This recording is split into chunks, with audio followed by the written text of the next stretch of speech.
Sir, एक छोटे बच्चे रोहन के बोन मैरो ट्रांसप्लांट के लिए चंदा इकट्ठा कर रहा है हमारा एनजीओ। हाँ सर, 100, 500, 1000 जितना आप देना चाहें। प्लीज़ सर, एक छोटे बच्चे की ज़िंदगी का सवाल है सर। आप डोनेशन करेंगे तो उसकी जान बच जाएगी। हेलो शरद शुक्ला सर ने आपको अंदर बुलाया।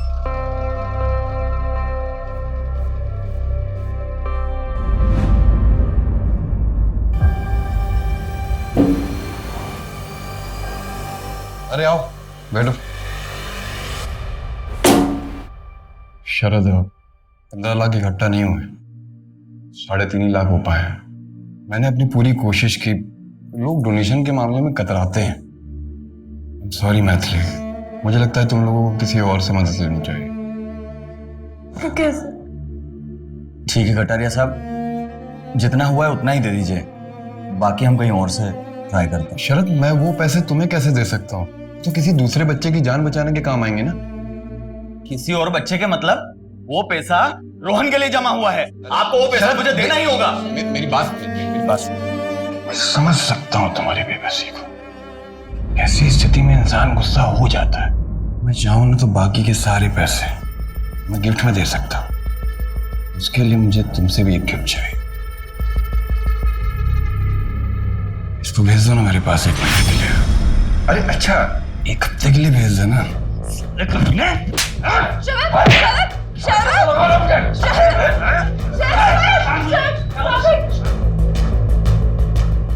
Calm down. Calm down.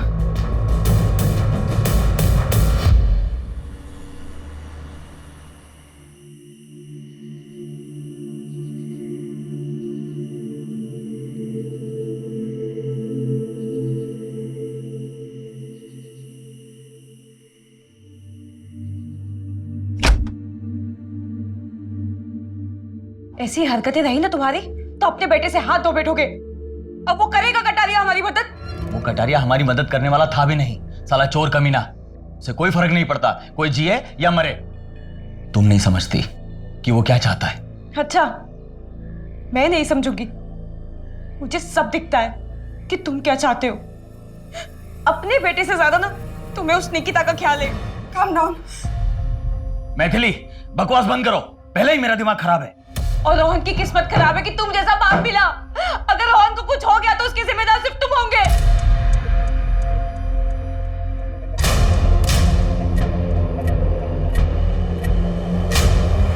अरे अरे अरे अरे अरे, कहाँ जा रहे हैं शरद बाबू? पैसे कब लौटाएगा? गिद्धो साले तुम सबके सब, सिर्फ बोटियां नोचना आता है। क्या बोला बे? हाँ? एक तो अपने बेटे के इलाज के लिए हमसे कर्जा लिया और ऊपर से हमें आके दिखा रहा है। लौटा दूंगा तुम्हारे पैसे, निकल अभी यहाँ से, निकल।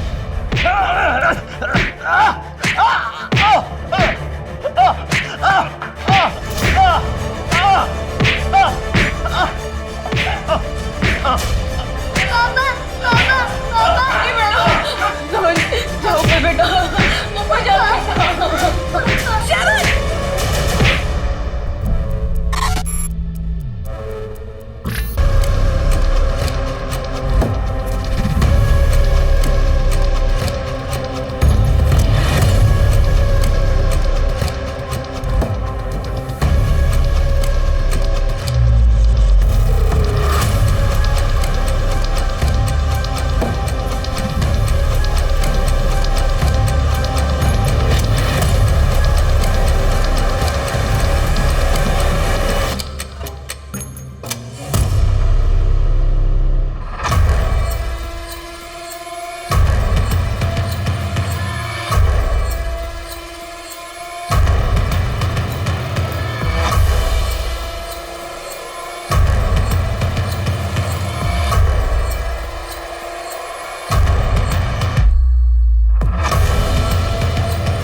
रुक रुक रुक।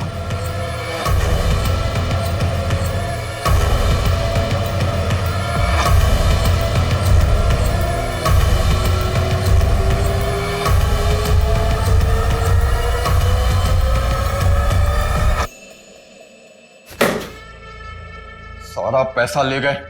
सर पुलिस को फोन करूं क्या? यादव, इसमें हवाला का भी पैसा था। पुलिस आएगी ना तो 10 सवाल करेगी। इस पेंटिंग के पीछे पैसा मैंने रखा था और इस बात को सिर्फ मैं जानता था। तिजोरी का पासवर्ड भी मुझे पता था। तो साले ये दोनों है कौन?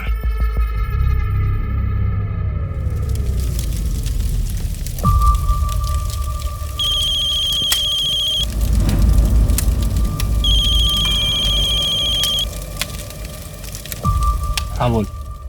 अभी आ जाऊं? आ जा। ठीक है, आधे घंटे में गेहूं खेड़ा के पास मिलते हैं। अरे वाह, मेरा शेर पढ़ाई कर रहा है। दवाई खाई बेटा? पापा आप कहीं जा रहे हैं क्या? हाँ बेटा, एक जरूरी काम से जा रहा हूँ। पापा मैं कब ठीक होऊंगा? बहुत जल्दी बेटा। और ये सब जो कर रहा हूँ ये तुम्हारे लिए ही कर रहा हूँ। बस मैं यूं गया और यूं आया, फिर मैं और मेरा शेर साथ में मस्ती करेंगे। बाय। बाय।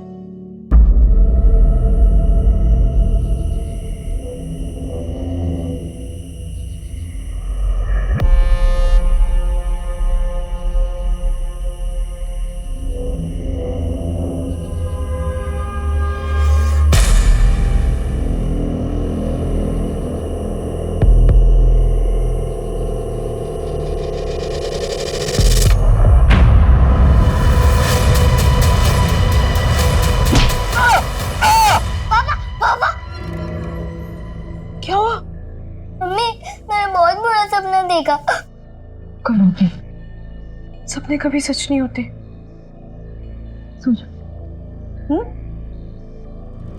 आंखें बंद बेटा।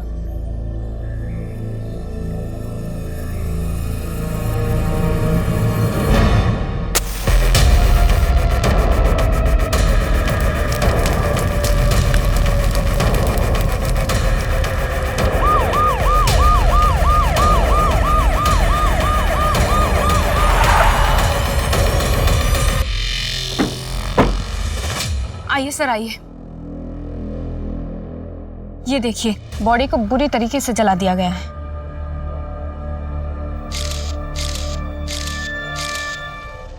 सर, ये पास में ये वॉलेट और मोबाइल मिला है। हो सकता है इसका हो, जेब से गिर गया हो। ये देखिए, इसमें इसका आधार कार्ड भी है। शरद शुक्ला। ये तो शरद का ही पर्स है। क्या हुआ इसके साथ? क्या हुआ? क्या हुआ?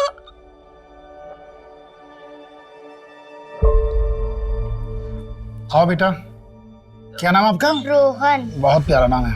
किस क्लास में पढ़ते हो आप? तीसरी। सब खत्म हो गया। अब क्या होगा हमारा? रोहन का इलाज कैसे होगा? आपने शरद को आखिरी बार कब देखा था? कल सुबह जब ऑफिस के लिए गए थे, उसके बाद नहीं देखा। सर, किसने किया शरद के साथ ऐसा? पता चला कुछ? आप कौन है? जी मैं अशोक शुक्ला। शरद मेरा छोटा भाई है। था। सर, शरद एक मामूली सा एमआर था। उसके साथ ऐसा कोई कैसे कर सकता है? इन्वेस्टिगेशन चल रहा है अभी। मैथिली जी, क्या हम आपका घर देख सकते हैं? आइए, मैं दिखाता हूँ। आइए। अशोक, ये रोहन को क्या बीमारी है? कैंसर। और उसी के बोन मैरो ट्रांसप्लांट के लिए शरद पैसे इकट्ठे करने में लगा था, पर हो नहीं पा रहे थे। कितने पैसों की जरूरत है? 15 लाख रुपए। 15 लाख?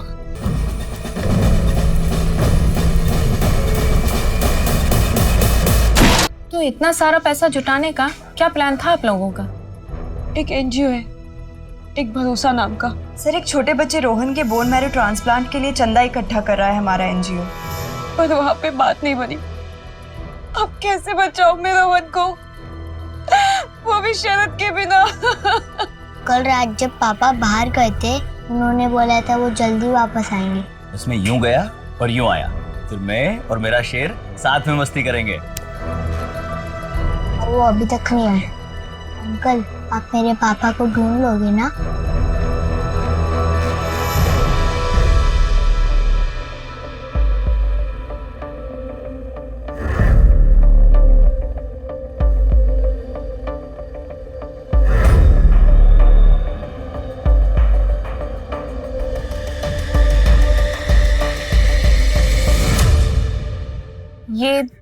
जो आपके चेहरे पर निशान है ये कैसे लगे? कुछ नहीं मैम, ऐसे ही गिर गई थी मैं। मेरा और शरद का झगड़ा हो गया था। हाथ उठाता था तुम पर? नहीं नहीं मैम, शरद ऐसा नहीं था, वो तो बहुत अच्छा पति था।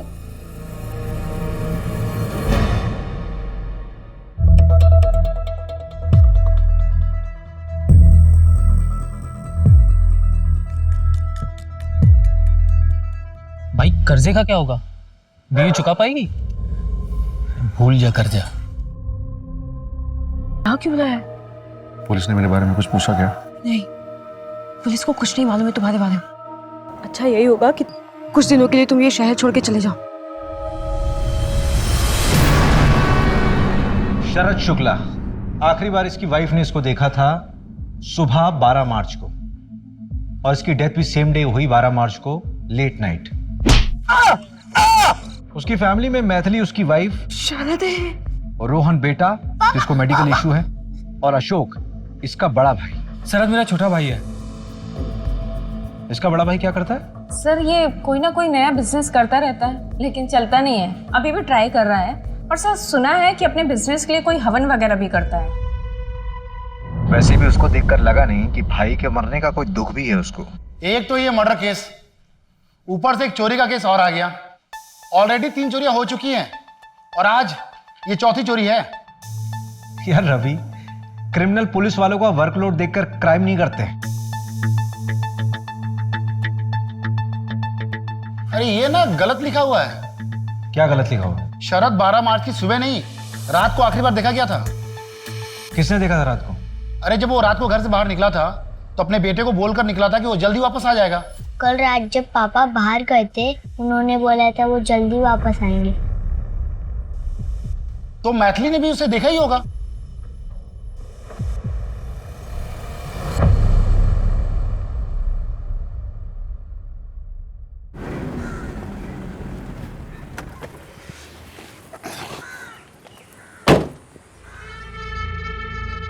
यादव, हाँ सर। वो देख सीसीटीवी, इसकी फुटेज निकलवा, कुछ ना कुछ मिलेगा। साहब वो बहुत खड़ूस आदमी है, देगा नहीं। 2 घंटे के अंदर मुझे इसकी पूरी फुटेज चाहिए, समझा तू? जी सर। जाना आप। सर जी फुटेज मिल गया। आजा।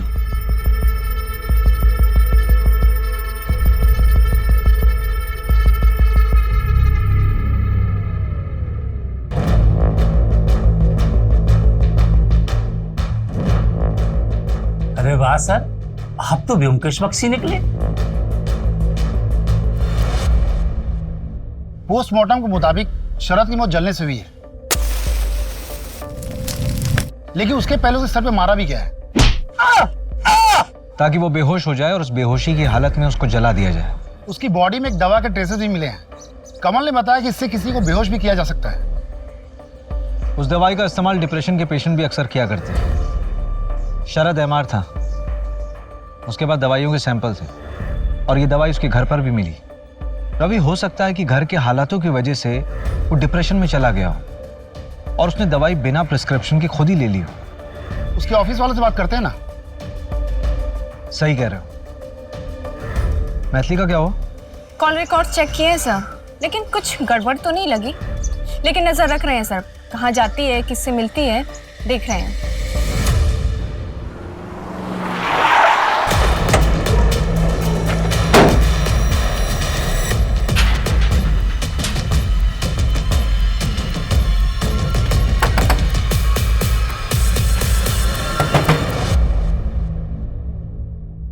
नमस्ते भाभी जी। छोड़ो मुझे, छोड़ो, सीधी खड़ी रह। छोड़ो मुझे। ये क्या बदतमीजी है? अरे भाभी जी क्यों मेहनत करवा रही हैं यादों से? बता दीजिए पैसे कहाँ हैं? कौन से पैसों की बात कर रहे हो? मुझे नहीं पता, मैंने कहा ना। वही पैसे जो तेरा पति चुरा के ले गया था मेरे ऑफिस से।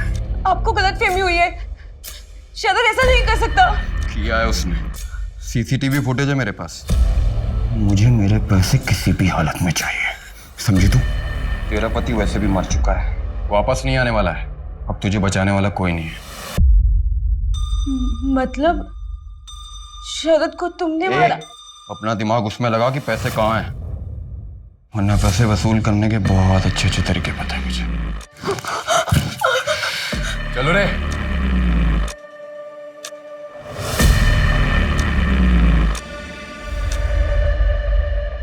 आपको पता था कि शरद सैंपल्स में से अपने लिए दवाइयां ले रहा था?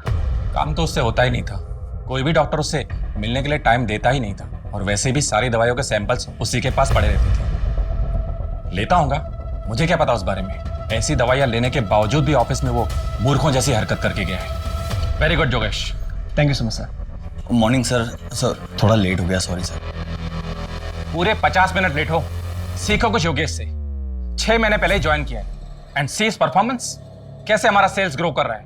और तुम तो बस बहाने बनाने में पूरे हो। कभी माँ बीमार है, कभी बीबी बीमार है, कभी बच्चे को कैंसर है। ऐसे जब करोगे तुम, इसकी माँ भी बीमार है, लेकिन इसका ग्रोथ देखो। सर 47% ग्रोथ है। सर इसका ग्रोथ तो डाउन हो रहा है ना? बीच में बोलता है, खराब हो गया।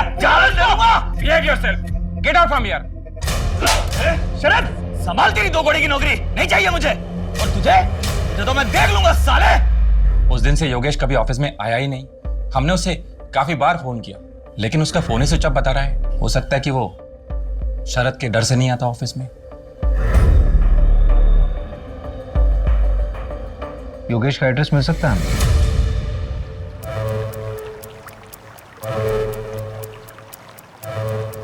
ये ले समोसे। यहाँ पे कब तक रुकना है? आजकल क्या है ना, पुलिस बहुत जल्दी क्राइम साइट पर पहुंच रही है। तो क्या है, एरिया बदल डालते हैं।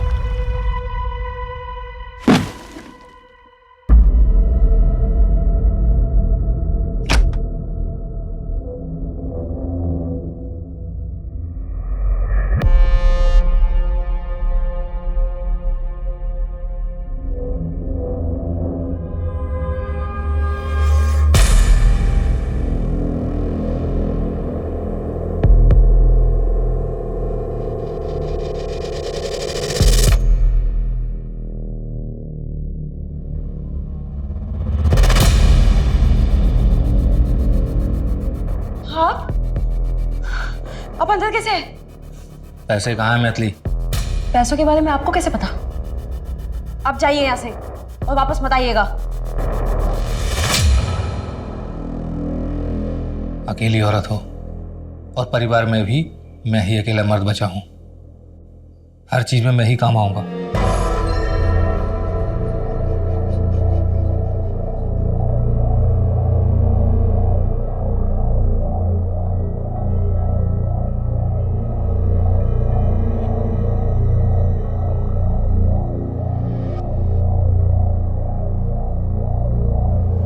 हाँ मैडम, अरे पूरी नजर बना के रखी है मैंने। अभी एक वो लेडीज वाली क्लिनिक में गई थी। लेडीज वाली क्लिनिक? गायनेक है क्या? हाँ मैडम। मर्डर केस बना दूंगा तेरा, समझा? पुलिस है।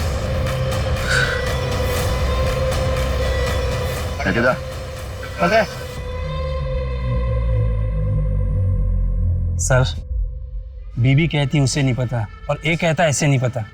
दोनों में से कोई तो झूठ बोल रहा है। नजर रखो इस पे, खुद ब खुद पैसे तक लेके जाएगा।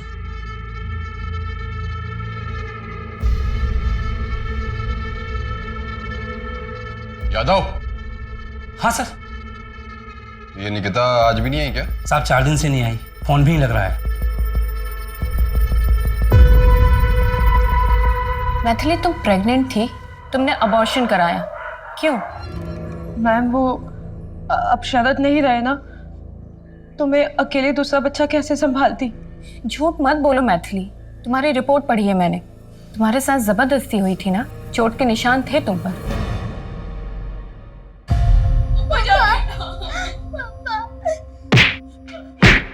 छोड़ दो तुम्हारे आगे, मेरे पति को छोड़ दो, मेरे पति को छोड़ दो प्लीज। ये सुन, जब तक तू पूरे पैसे नहीं दे देते ना, तब तक मैं ब्याज वसूलता रहूंगा। शरद रुको जाइए। मेरी बीवी को छोड़ दो प्लीज। आप बोलिए ना, आप बोलिए ना प्लीज, बोलिए ना। रोको ना इन्हें। मैम, सब कुछ शरद के सामने हुआ, उसने रोकने की कोशिश भी नहीं की। इस बात को लेकर तुम्हारे मन में शरद के लिए गुस्सा है? मैथिली, मैं बाहर जा रहा हूँ, कुछ देर में आता हूँ। मैंने पहले ही मना किया था, रोहन के इलाज के लिए जग्गू जैसे लोगों से कर्जा ना ले। हॉस्पिटल के बिल्स बढ़ते गए मैम, और कर्जा भी बढ़ता गया। मैथिली, ये सब तुमने हमें पहले क्यों नहीं बताया? फिर क्या करती मैम, मैं बहुत डरी हुई थी। शरद तो रहे नहीं, अगर मुझे भी कुछ हो जाता तो रोहन का कौन ध्यान रखता? हम हैं तुम्हारे साथ, ऐसा कुछ नहीं होगा। अच्छा मैथिली, तुम कुछ और तो नहीं छुपा रही हो ना? नमस्ते भाभी जी। नहीं मैम। मंजू, लेकिन मैथिली को ये बात हमें पहले बतानी चाहिए थी ना। सर, मुझे लगता है कि वो हमसे कुछ और भी छुपा रही है। क्या छुपा रही? वो तो पता नहीं, लेकिन शरद पर बहुत गुस्सा है। मंजू, कहीं ये मेन कल्प्रिट मैथिली तो नहीं है?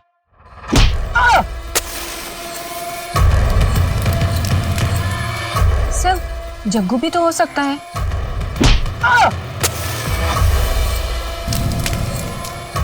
सस्पेक्ट तो बहुत से हैं। उठाओ से। Okay sir. देखिए, मैंने किसी को जलाया वलाया नहीं है। कोई सबूत है आपके पास? अगर सबूत है तो प्रूव करके दिखाइए। ज्यादा उछलने की जरूरत नहीं, समझा? जहां तक प्रूव करने की बात है ना, तो तुझ पे रेप चार्जेस आराम से प्रूव किए जा सकते हैं। मैथिली का रेप किया ना तूने? क्या रेप? मैंने कोई रेप नहीं किया साहब। वो मैथिली ने बेचारी बनके रोते रोते आपसे बोला और आप लोगों ने यकीन कर लिया। अगर उससे बोलो कि मैंने उसका रेप किया है तो साबित करके दिखाए। देख जग्गू, एक्टिंग बंद कर। अरे एक्टिंग करनी होती तो मुंबई चला जाता हीरो बनने के लिए। मैथिली बोल रही है ना कि मैंने उसका रेप किया है, तो उसको बोलो कि साबित करे। मैं कसम खाकर बोलता हूं, जिस क्राइम के लिए बोलोगे मैं कन्फेस कर लूंगा। पहले ये साबित करो कि मैंने रेप किया है। टेस्ट कराओ, मेरा सैंपल लो। बैठ जा आराम से। बड़ा अच्छा क्रिमिनल है, कोऑपरेट कर रहा है। रवि, हाँ? सैंपल लो इसका। चल, मतलब मैं बात। चला जा। क्राइम सीन से 500 मीटर की दूरी पे एक सीसीटीवी मिला है।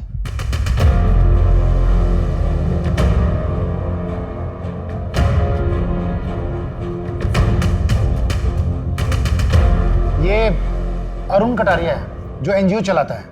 ये शरद के घर से निकलने के कुछ देर बाद का ही वीडियो है ना? हाँ, एक बात और, शरद ने घर से निकलने से पहले अपने बड़े भाई अशोक को कॉल किया था। ठीक है, 10 बजे मिलते हैं गेहूं खेड़ा के पास। ठीक है। पर जब मैंने अशोक से पूछा था कि शरद से कोई बातचीत हुई थी क्या, तो अशोक ने बोला कि नहीं, जबकि कॉल ड्यूरेशन 2 मिनट का था। अशोक और कटारिया दोनों को उठाओ। शरद का उस रात कॉल आया था, ये बात छुपाई क्यों? सर छुपाई नहीं, भूल गया था। तेरा भाई मरा था, उसका मर्डर हुआ था। उस मर्डर वाली रात तेरे भाई ने तुझे कॉल किया था और तू भूल गया। तुझे क्या लगता है कि हम कल पैदा हुए हैं? देख, तू मुंह खोलेगा या मैं अपने तरीके से खुलवाऊं? नहीं, मैं बताता हूँ सर। और मर्डर मैंने नहीं किया। उस रात शरद को मेरी हेल्प की जरूरत थी, उसके बाद कहीं से बहुत सारा पैसा आ गया था। भैया, मेरे पास ना कुछ पैसे हैं रोहन के इलाज के लिए। आप 1-2 दिन अपने पास रख लीजिए और आप ये बोलकर मैथिली के सामने दे दीजिएगा कि आपने कहीं से इंतजाम किया है रोहन के इलाज के लिए। मैथिली आप पर शक नहीं करेगी। अरे तुम्हारे पास इतने पैसे आए कहाँ से? वो मैं अभी नहीं बता सकता। ठीक है, 10 बजे मिलते हैं गेहूं खेड़ा के पास। ठीक है सर। मैंने उसका वहां पर काफी देर इंतजार किया, पर वो वहां आई नहीं। और ये बात आप लोगों से इसलिए छुपाई कि आप लोग मुझ पर ही शक करते। देख, तूने बात छुपाई इसलिए शक करना तो बनता है। कहीं ऐसा तो नहीं कि शरद ने तुझे पैसे देने का आइडिया ही ड्रॉप कर दिया हो, इस वजह से तूने उसको मार दिया हो और पैसे चुरा लिए हो? तेरा बिजनेस तो वैसे ही ठप था ना, तो पैसों की जरूरत पड़ती, लालच आ गया होगा। नहीं सर, मैंने उसे नहीं मारा। पैसे कहाँ है मैथिली? तूने कुछ किया या नहीं किया ये तो हम पता कर लेंगे, लेकिन अगर कुछ किया होगा ना तो बचेगा नहीं। तो जिस वक्त तेरा फोन आया था उस वक्त का लोकेशन रतिबड़, ये जंगल के आसपास था। क्या कर रहा था वहां? सर वहां पर जानवरों को दाना डालने के लिए गया था, मेरा बिजनेस अच्छा चले इसके लिए।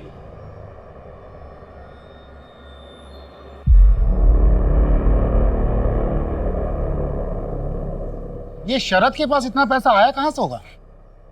यार रवि, मुझे लगता है उसने कोई ना कोई कांड तो किया होगा और शायद इसी वजह से उसका मर्डर भी हो। कटारिया कहाँ है?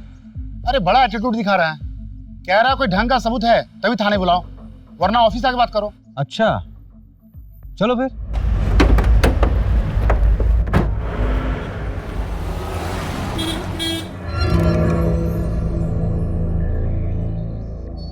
नमस्ते नमस्ते। कुछ ठंडा गरम मंगाए क्या आप लोगों के लिए? नहीं नहीं, टाइम वेस्ट करने से कोई फायदा नहीं है, काम की बात करते हैं। रवि,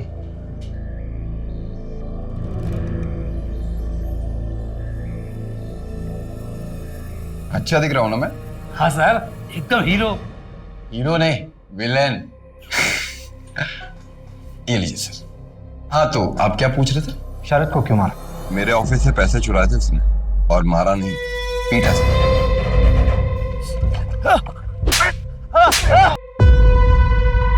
ये जो फोन में आपने फुटेज दिखाई ना मुझे, इसको इकट्ठा करने के लिए आपको 1 हफ्ता लग गया, लेकिन मैंने तो 1 दिन में इकट्ठा कर ली। अब बताइए, आपकी इन्वेस्टिगेशन में दम है या मेरी? वो दूसरा चोर कौन है? इन्वेस्टिगेशन चल रही है, पता चल जाएगा।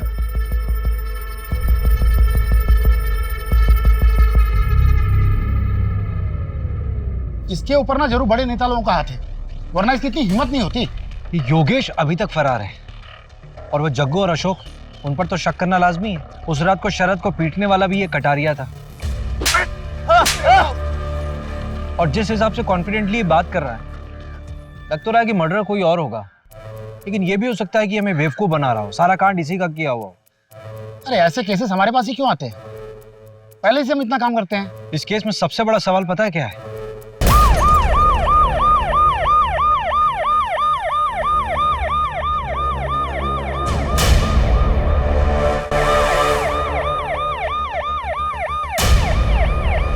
एक्सीडेंट लग रहा है, ड्रिंक एंड ड्राइव होगा। एक काम कर रवि, कमल को बोल 12 घंटे के अंदर मुझे इनिशियल रिपोर्ट चाहिए, बाकी डिटेल्स बाद में सबमिट कर देना। हाँ ठीक है।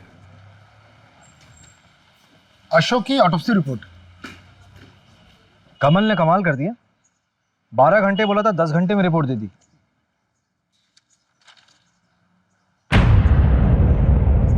ये तो मर्डर शो कर रहा है। इस रिपोर्ट के मुताबिक एक्सीडेंट के बाद किसी भारी ऑब्जेक्ट से उसका सर कुचला गया था।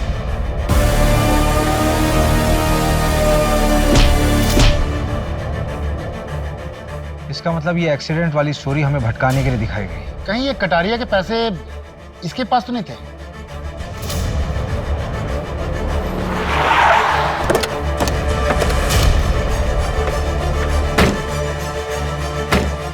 इन्हें लॉकअप में अंदर डालो। सर, एक केस तो क्रैक हो गया है। यही है वो चोर जिन्होंने पूरे एरिया में आतंक फैला रखा था। मरोली में चोरी करते वक्त पकड़े गए हैं। शहर में इतने सीरियस क्राइम हो रहे हैं और तुम लोग ये चोरी वोरी करके हमारा काम क्यों बढ़ा रहे हो भाई? साहब हम तो सिर्फ छोटे मोटे चोर हैं और छोटी मोटी चोरी इसलिए करते हैं कि आप हम पे अपना टाइम बर्बाद ना करें। साहब सब कुछ बताते हैं, बस मारिए मत। इतनी आसानी से बता दोगे? साहब आप क्या चाहते हैं, एक जुर्म के लिए हम फांसी पे चढ़ जाए या आपकी मार खाते रहे? साहब हम जो भी काम करते थे प्लानिंग के साथ करते थे और आज तक हमने क्या किया है? भोपाल में 6 घरों में चोरी। टारगेट कैसे करते थे? हैप्पी नाइट बार है ना, उसमें बैठ के प्लानिंग करते थे। जो कोई ज्यादा दारू पीता था और पैसे उड़ाता था, उन्हीं का पीछा करते थे साहब। फिर उनके घर में चोरी की प्लानिंग करते थे साहब, बस।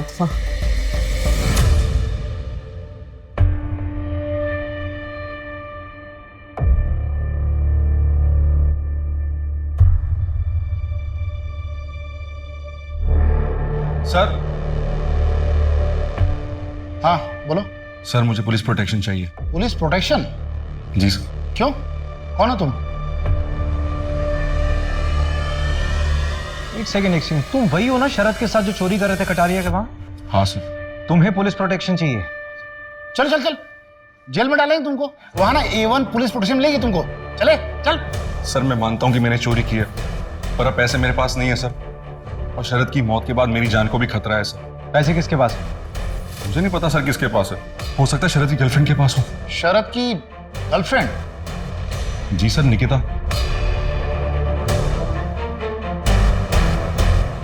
उसी एनजीओ में काम करती थी। मैथिली भाभी ने बताया नहीं आपको?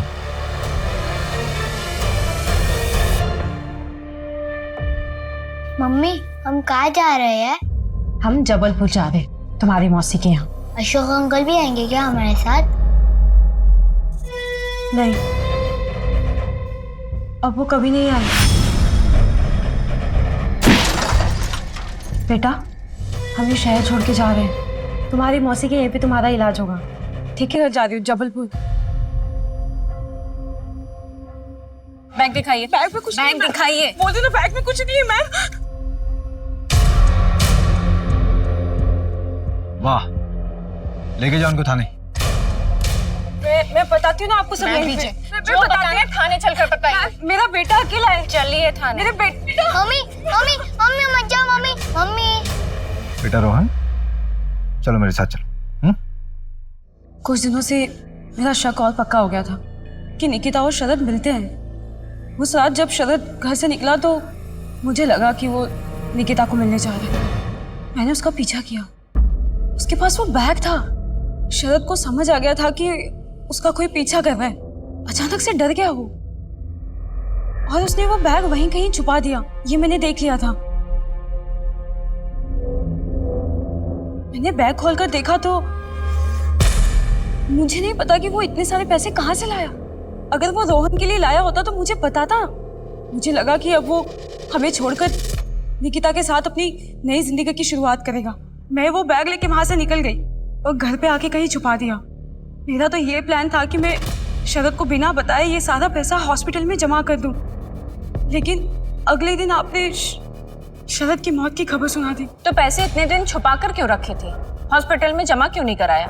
शरद की मौत के बाद मुझे मुकेश से ये बात पता चली कि उसने ये पैसे सारे कहाँ से चुराए थे। और ऊपर से वो कटारिया रोज घर पे आके धमकी देता था। मुझे मेरे पैसे किसी भी हालत में चाहिए। अगर मैं ऐसी सिचुएशन में ये पैसे हॉस्पिटल में जमा करती तो सबको पता चल जाता। मैंने बस सही वक्त का इंतजार किया और फिर अशोक भाई साहब के मर्डर के बाद मैंने सोचा कि अब यहाँ पे रहना ठीक नहीं है। इसलिए मैं ये शहर छोड़ के जबलपुर जा रही थी। क्या बात! जिस दिन शरद पैसे देने के लिए निकला उस दिन तुमने उसे फॉलो किया। उसी दिन वो निकिता के साथ भागने वाला था। उसी दिन कटारिया ने उसको पीटा और उसी दिन उसका मर्डर हो गया। What a coincidence! इस क्राइम सीन लिखने वाले को तो अवार्ड मिलना चाहिए। सर 2 दिन लॉकअप में रहेगी ना तो खुद ब खुद सच बोलेगी। नहीं नहीं, रहने दो मंजू, रोहन अकेला रह जाएगा। एक काम करो, उस पर सिर्फ नजर रखो। ये शहर छोड़कर फिर बाहर नहीं जानी चाहिए। योगेश के बारे में अपडेट मिला है। एक छोटे से होटल में योगेश के आईडी पर चेक इन हुआ है। योगेश के बारे में अपडेट मिला है। एक छोटे से होटल में योगेश के आईडी पर चेक इन हुआ है।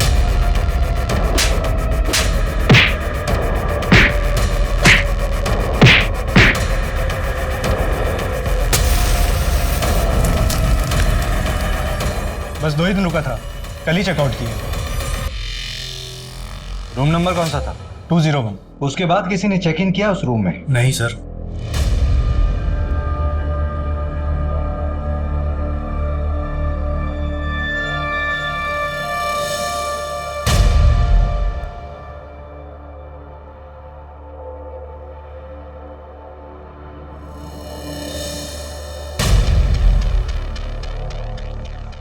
रवि, ये बंदा 2 या 3 दिन में होटल बदलता होगा। बहुत स्मार्ट बंदा है।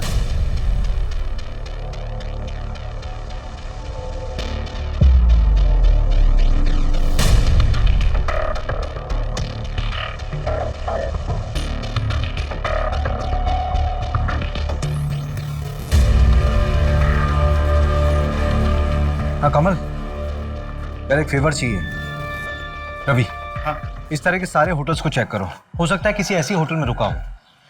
और शहर के जितने भी एग्जिट पॉइंट है, चाहे वो बस स्टॉप हो, टोल नाका हो, स्टेशन हो या फिर एयरपोर्ट हो, मुझे सबके सीसीटीवी फुटेज चाहिए।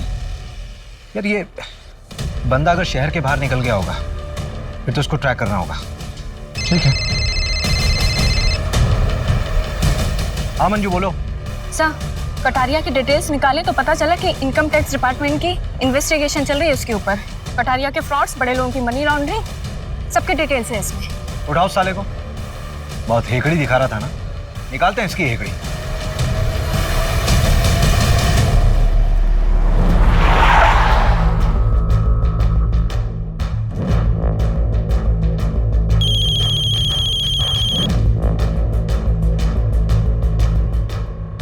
हेलो भाभी, सुना है पैसे का बैग आपके पास था?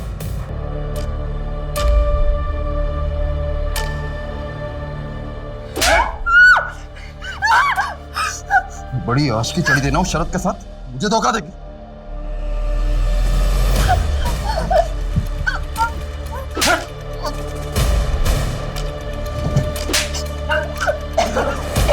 निकिता, ठीक हो तुम?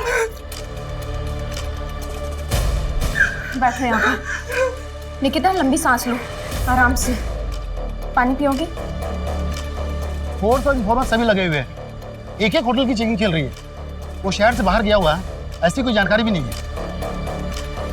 हाँ कमल बोल। शरद शुक्ला, तेरा गेम ओवर। जिस लास्ट होटल में तू रुका था ना, वहां पे हमें ओजा सेन का पता दिखा। वहीं मुझे शक हो गया कि कोई और नहीं तू ही है। चल, तेरा अवार्ड लेने का टाइम आ गया है। इस कहानी का राइटर भी तो तू ही है ना? लेकर चल इसको। चल sir sir sir sir sir देख, ये पार्टी मुझे बड़ी लग रही है, इसी को पकड़ते हैं। तूने इसके हाथ की घड़ी देखी? महंगी लग रही है यार। यार वो घड़ी मुझे चाहिए, मेरे साले ने मुझसे गिफ्ट मांगी है। तो फिर इसी को टारगेट करते हैं। पर वो क्रिमिनल है, बड़े लोगों के लिए मनी लॉन्ड्रिंग का काम करता है एनजीओ के जरिए। मैं कुछ करना चाहता हूँ और इसमें मुझे तुम्हारी जरूरत है। चोरी करते हैं, कटारिया के ऑफिस में पैसा है। कमाल का कोइंसिडेंस है, जहां ये चिंदी चोर रंजन और मट्टू बैठकर प्लान करते थे, वहीं पर एक क्राइम भी प्लान हुआ। तुमने मैथिली से सब कुछ छुपा के रखा हुआ था। उस रात जब तुम बैग लेके घर से बाहर निकल रहे थे तो मैथिली ने तुम्हें देख लिया था, और इतने दिनों से वो बैग उसी के पास था। मैं मैथिली को सब कुछ बताने ही वाला था। और निकिता का क्या? उसको भी कुछ नहीं पता था। चलो एक काम करो राइटर साहब, अपनी कहानी अपनी जबानी बताओ। बैग छुपाने के बाद मैं कटारिया की पकड़ में आ गया था। मेरे पैसे चुराएगा। पहले मैंने सोचा था कि अशोक भाई साहब के जरिए पैसा घर में आ जाएगा और मैथिली को शक भी नहीं होगा, लेकिन कटारिया को पता चल जाने के बाद मुझे अपना पूरा प्लान चेंज करना पड़ा और कटारिया मेरा पीछा नहीं छोड़ता, इसलिए मुझे अपनी मौत का नाटक रचना पड़ा। और इसलिए तुमने योगेश को मार के जला दिया, अपनी कुछ चीजें उसके पास छोड़ दी ताकि सबको लगे कि मौत तुम्हारी हुई।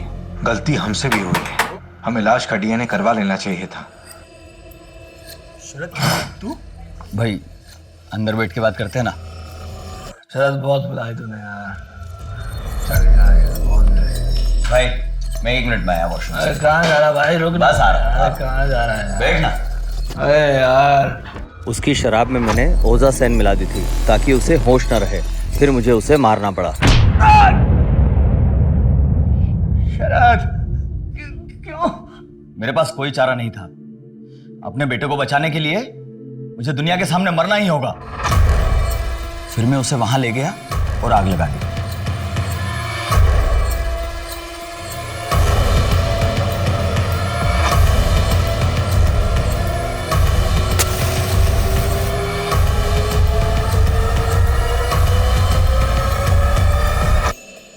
बाद में मैंने सोचा कि पैसों का बैग निकालकर मैं मैथिली को दे दूंगा, लेकिन जब मैं वहां पहुंचा तो पैसों का बैग वहां नहीं था। मुझे लगा कोई और उसे चुरा ले गया है। उस रात मैंने अशोक भाई साहब को फोन पर यह बात बताई थी, तो मेरा शक गया कि शायद पैसा उन्होंने चुराया है, और इसीलिए तुमने अपने सगे भाई को भी नहीं छोड़ा, मार दिया उसे। पैसों का बैग कहाँ है? मुझे नहीं पता। मैंने चोरी की, पर मुझे लगा कि इससे रोहन की जान बच जाएगी और मैं जेल भी नहीं जाऊंगा, और फिर कभी न कभी हम एक परिवार की तरह फिर से मिलकर रहेंगे किसी और शहर में। मैं तुम्हारी मजबूरी समझ सकता हूँ शरद। एक बच्चे की जान बचाने के लिए खासकर अपने बच्चे की जान बचाने के लिए इंसान किसी भी हद तक जा सकता है, पर जुर्म तो जुर्म है। योगेश भी किसी का बेटा था और अशोक तो तुम्हारा भाई था, तुम्हारा सगा भाई। इस बैग में 13 लाख रुपए एनजीओ में लोगों ने डोनेट किए थे रोहन के नाम पर। ये सारे पैसे रोहन के ही हैं।